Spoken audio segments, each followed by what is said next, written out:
Welcome to the Authority Podcast, Plumbing and Mechanical. When talking about the built environment, we would do well to remember, we shape our buildings, and afterwards, our buildings shape us.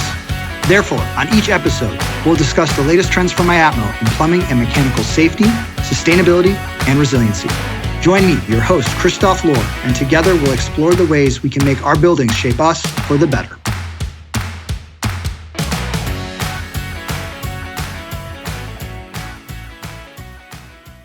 And welcome back to the Authority Podcast, Plumbing and Mechanical. I'm your host, Christoph Lohr, and joining me, I'm so excited to have him, David Dexter, a professional engineer and retired, but now in his volunteer capacity, working as the ASPE Professional Engineering Working Group Chair. David, welcome to the podcast. Thank you for having me. Well, super excited to have you here. And what I'd love to do for our listeners is, can you tell our listeners just a little bit about yourself? Well, I'm a former master plumber who, if you ask some of the members, I went to the dark side and became an engineer and picked up my professional registration along the way. I have more than 40 years of experience in the plumbing trade, both as skilled trade and as a professional engineer, specializing in plumbing, fire protection, and forensics. And I think, you retired full-time or part-time? I'm semi-retired. I still write articles and I do a little consulting with various people I worked with over the years. And of course, I stay very active in ASPE Connect and NSPE's open forum. And so actually it's through ASPE. That's where I've had the absolute pleasure and privilege of meeting you, David. I think we met probably at this point now 5 years ago as part of the ASPE Professional Engineering Working Group. Do you want to tell our listeners a little bit about that particular working group of ASPE? Well, ASPE for a number of years has sought to get a professional exam to recognize professional engineers that specialize in plumbing. And so they've tried it for a number of years. The working group formed. They were trying to go in one direction. I kept telling them it wasn't going to work that way. You had to understand the players. And the players being the National Society of Professional Engineers, who view the process as being to become a professional engineer, you're a professional engineer. It doesn't matter about discipline. There's no discipline specific. Some state boards will have the basic ones, but otherwise you're a professional engineer. And then, of course, NCEES is the one that controls the exams themselves. So over the last, I guess about 8 years, we've got actively involved with NCEES. We went through what they call the PACS process and to do a study as to whether an exam would be appropriate. Christoph was there as part of that group. And we've managed to develop a specification for a plumbing piping engineering exam, which recently was reviewed and approved by the EPE, Examiners for Professional Engineers, which is a committee of NCEES.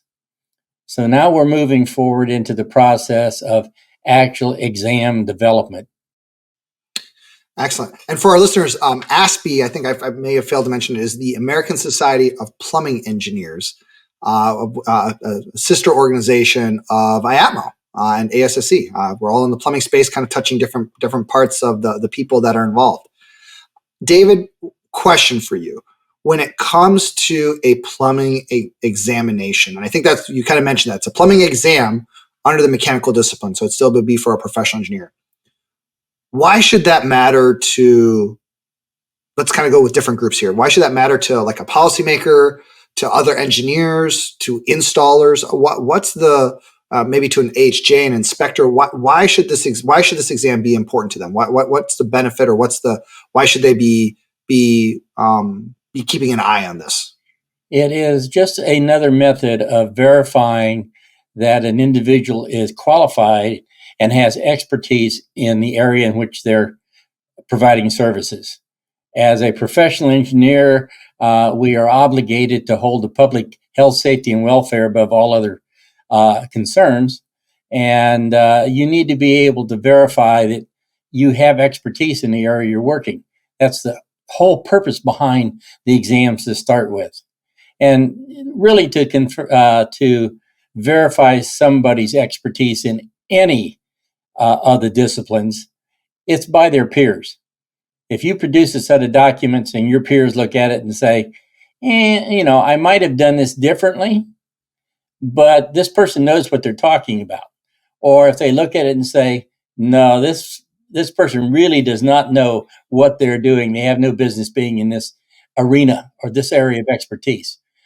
So by putting another exam available to the test takers, it offers them an opportunity to really verify their knowledge and skills.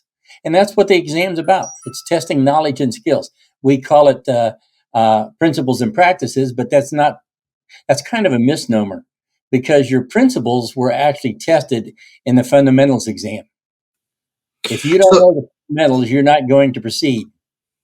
So is it fair to say then, David, that a plumbing exam under the mechanical discipline, from the policymaker, the installer perspective, other engineers, from the HJ, that it would be something that would help kind of add another layer of safety, making sure that qualified individuals are signing, sealing these documents, in terms of what that's not happening right now? It's happening to some extent, but not to the extent it should. In my career, I've had many professional engineers signing my documents before I had my PE that weren't, in my view, fully qualified. They relied on me to do it, and very seldom could they ask questions meaningful in the plumbing world. If I was doing it wrong, they didn't know it. And to me, that is wrong, because as a professional engineer, one of our obligation is to only work in our area of expertise. And if we aren't, then we need to hire somebody that has that expertise. And this is just another step to be able to provide validity to a candidate's level of knowledge and skill. I really appreciate that, David, that explanation. And I think that our listeners likely are learning here from you. Now, we have some listeners that are also design professionals or engineers that they want to get their license. I know I get asked this question a lot. When do we roughly anticipate this exam will be available? This is early 2024 that we're recording. So, what are we thinking in terms of a potential timeline or a pathway? Well, bear in mind that NCEES is a driving force of this wagon at the moment. This is all in their bailiwick. And based on discussions with them, I would anticipate 2 to 3 years in exam development. Right now, the NCEES is forming a committee of candidates that have knowledge in the plumbing area to form together and start writing questions. The first step they'll go through is learning the process. And NCEES uses Pearson VUE as the conduit to develop exams. They are a psychometric type organization. So they understand why people do things and how they do them. It's kind of an interesting process.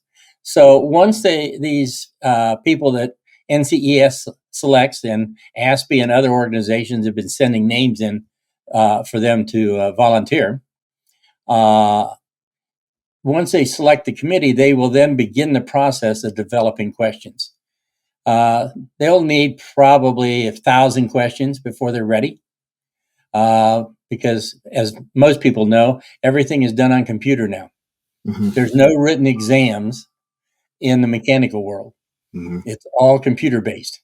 And the computer will pick out the questions that a candidate will answer. So just like you and I, we could be sitting side by side and taking the very same exam, but the questions will not be in the same order, and they may not even be the same questions. The computer selects it.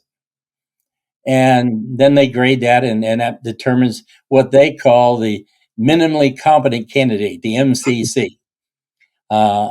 And what the test is designed to test a candidate that's 4 or 5 years out of school, the things that they're first learning and doing plumbing engineering. And, as engineers, we graduate from college. Yeah, we have a degree in engineering. That does not make us a professional engineer. We need experience. It's much like in the skilled trades where you go through an apprentice program. As a professional engineer, you do that with your 4 years working under the responsible charge of another PE. Once you obtain that, then you've taken your exam, then you can call yourself a professional engineer. And in most cases, it's not a professional engineer HVAC or professional engineer electrical, or professional engineer plumbing. It is just professional engineer. You are obligated by the law under which you accepted that registration to work in your area of expertise. Now, there are a few states that do it by discipline, but the disciplines are basically electrical, mechanical, civil, metallurgical, mining. So as a mechanical engineer, you will have some states that would not allow me to sign electrical documents. Now, I'm not going to sign them anyway because electrical is not my career field. But I do know people that have a mechanical engineering degree that have actually taken their PE in electrical. That was the area they chose to work in, because as engineers in college, regardless of what path you're taking, the basic engineering is the same. That makes sense. How we apply it. Definitely, David. Well, one last question. So what has been your level of support? I mean, obviously ASPE's been involved and supportive of this effort. They're the ones that really kickstarted the whole thing. But what about other sister organizations or individuals? What level of support has the ASPE PE working group gotten up to this point? Well, the working group has consisted of a number of people who have come and gone over the years. You were part of the group, and initially we had to get at least 10 state boards to agree that this was an idea worth exploring. And thanks to your effort and the efforts of other members on the PE working group, we managed to get the adequate number to move it forward. ASPE has got much more involved in the last few years with NCEES and the POLC, which is a Participating Organizations Liaison Council. It's a lot of the engineering organizations that contribute to NCEES. In fact, I'm currently down in Alexandria, Virginia, for their annual meeting representing ASPE. So we've advanced it quite a lot ways. We've got it the milestone of getting the EPE to approve it. So the PE working group has done about as much as it can do at this point. It's all in NCEES's ballpark. We will continue to work with ASPE, and the PE working group will continue to work with NCEES to advance this and see that it finally comes out. Has there been any other organizations like NSPE or others that have voiced or brought up support for ASPE in this endeavor? NSPE has been favorable of it. At one time, I was unfortunate enough, or fortunate enough, I don't know which way you look at it, to have sat on NSPE's board of directors as a Central Region chair. But that helped in this process because I understood what NSPE anticipated. They do not support the idea of discipline-specific exams. And if we had approached it that way, they would have been the first one to be out there objecting. That's one of the reasons that we've continued to work this as a mechanical exam, but it's just one of the exams underneath the overall heading of mechanical engineering. Definitely. Did IAPMO or ASSE include any support? Yes, IAPMO and ASSE have both provided letters of support and have verbally acknowledged this process. Excellent. Well, David, if you were going to summarize our whole conversation here into one word and kind of to wrap things up here, so what would that one word be to summarize what we talked about today? Elevating the profession. That's more than one word. We'll call it hyphenated. So elevating. I love it. Well, David, on behalf of the Authority Podcast, Plumbing, Mechanical, and IAPMO, just want to say thank you so much for taking time out of your schedule over at the POLC meeting, and thank you, and look forward to continuing the effort here. Look forward to seeing it move forward. Thanks for joining us on this week's episode of the Authority Podcast, Plumbing and Mechanical. Love this episode of the podcast? Head over to iTunes to subscribe, rate, and leave a review. Please follow us on Twitter @AuthorityPM, on Instagram @TheAuthorityPodcast, or email us at iapmo@iapmo.org. Join us next time for another episode of the Authority Podcast, Plumbing and Mechanical. In the meantime, let's work together to make our buildings more resilient and shape us for the better.